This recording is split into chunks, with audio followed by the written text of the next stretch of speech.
Míltico 44 hours, Strait of Hormuz.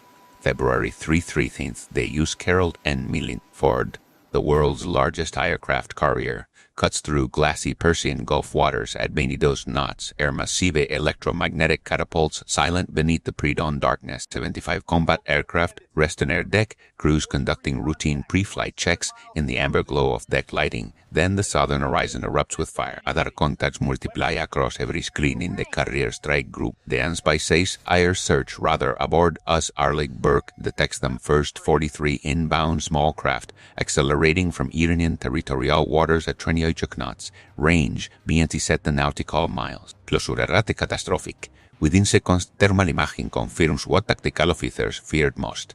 Each vessel carries anti-ship cruise missiles in launch configuration. The scale of the threat eclipses every naval engagement doctrine written since the Millennium Challenge exercises of 2002. This is not a probe. This is an attempted annihilation. The Ford's Combat Information Center transforms into Control J chaos. 3 boards light raid across 14 separated tracks. The tactical action officer keys the battle circuit, his voice cutting through the tension with calculated precision. All units, weapons tied to weapons free, engage all hostile contact. Authorization Papa Whiskey 7. The strike group commander, Rear Admiral Elizabeth Harrington aboard the Ford, watches the tactical display with decades of naval warfare experience condensing into a single assessment. Iran has committed to total escalation. The rules of engagement dissolve. What follows will either validate American naval supremacy or shatter it in full view of the world's cameras.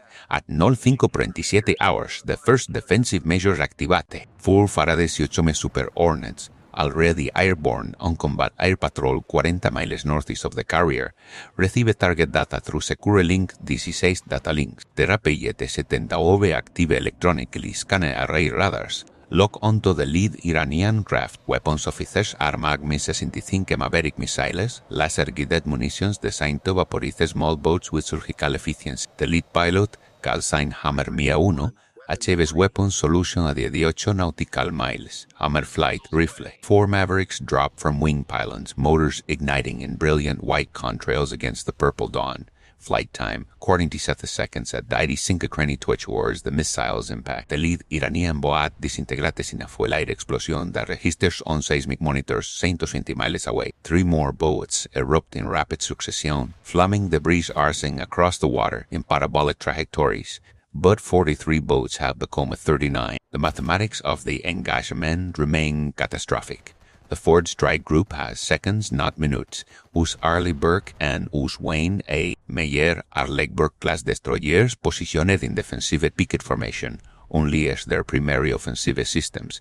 The M41 vertical launch system cycle open. 3602 evolverse a Sparrow missiles erupt from their cells in rapid-fire salvos, 6 missiles launching every 8 seconds. The weapons employ active radar homing. missile autonomously selecting Iranian craft based on threat priority algorithms. Engagement range 14 nautical miles. The missiles cross the distance in 22 seconds, traveling at Mach 3/5. The Persian Gulf sky becomes a lattice of white rocket trails converging on their targets with geometric inevitability. At 05:39 hours, the first wave of defensive missiles finds its marks. 11 Iranian boats explode within a 3-second window. Fireballs bloom across the water like orchestrated pyrotechnics, each detonation triggering secondary explosions as onboard munitions cook off. Burning fuel sprays across the surface, creating a barrier of flame 300 yards wide. But the Iranian attack boats split formation, dispersing across a 5-mile front. 28 remain. Crash 9 nautical miles. Tímetro weapons range 4 minutes. The Fort's I-2D advanced OK, orbiting at 25,000 feet, coordinates the expanding battle with godlike situational awareness. Its APE-9 radar tracks every surface contact, airborne missile, and electronic emission across 3 million cubic miles of battle space. The aircraft's mission crew detects a new threat. Iranian coastal radar sites activating targeting protocols.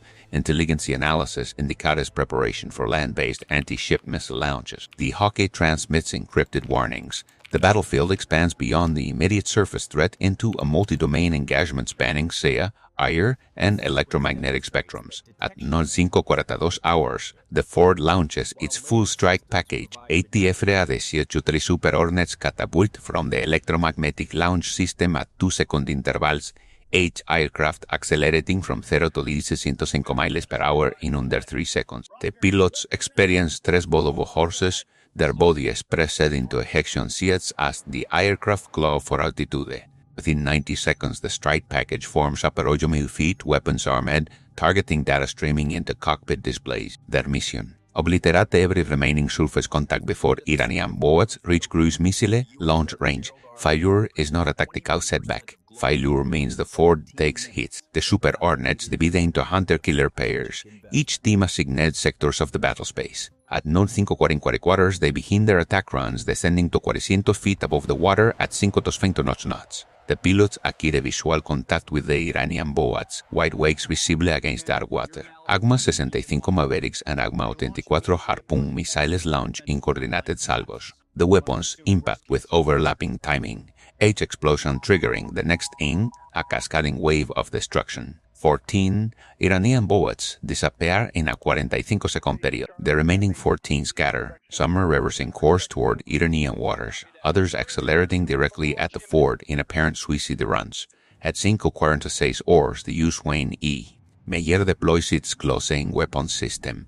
The Phalanx Sieves, a radar guided 20mm Gatling con capable of firing 4x500 rounds per minute, locks onto the nearest Iranian craft at 2 nautical miles. Pomon swivels with mechanical precision, tracking the boat's erratic evasive maneuvers. A 1/2 nautical miles, the weapon fires. Depleted uranium rounds shred the Iranian boat's hull below the waterline, punching through fiberglass and aluminum-like tissue paper. The boat lifts violently, floating in seconds. It sinks stern first, disappearing beneath the surface in under 20 seconds. No survivors emerge at 25:47 hours. The tactical situation reaches its apex. 11 Iranian boats remain operational. 3 have achieved cruise missile launch parameters. The fort's defensive systems detect missile motor ignitions. 3 anti-ship cruise missiles launch from Iranian boats at 6 nautical miles, their solid rocket boosters propelling them to 650 miles per hour. Flight time to the fort 6 minutes. The carrier's Ansalco 32 electronic warfare suite immediately activates, transmitting high-powered jamming signals designed to corrupt the missile's guidance systems. Simultaneously, the fort's rolling airframe missile launchers train on the inbound threats. The RAM system, designed as the last-ditch defense against sea-skimming missiles, fires 3 interceptors. Each RAM missile costa Lormiades. The fort's survival is priceless. At 1048 hours, the RAM interceptors engage. The first RAM destroys an Iranian missile at 2.1 nautical miles, the explosion creating a debris cloud that forces the second Iranian missile into a ballistic trajectory.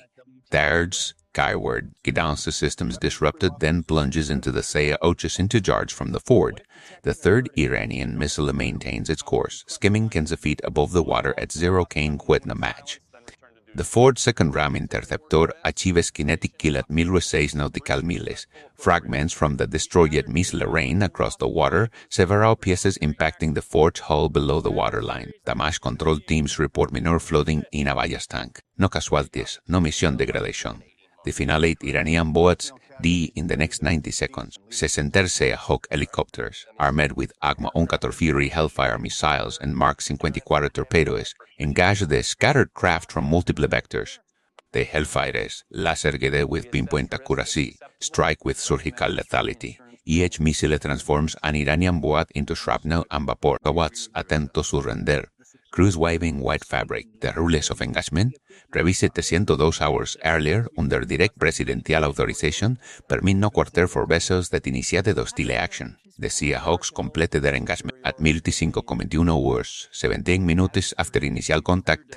The last Iranian boat sinks beneath burning fuel slicks. The silence that follows feels unnatural. The fort's air wing orbits in defensive patterns, pilots scanning for additional threats that never materialize. Damage assessment teams move through the carrier, finding only superficial damage, scorched paint, minor hull fragments embedded in non-critical areas, shattered windows in the island superstructure. 0 American casualties, 0 American aircraft lost, 0 American vessels damaged beyond immediate operational capability. Iranian losses, 43 attack boats destroyed. Estimated 37 personnel killed, 0 survivors recovered.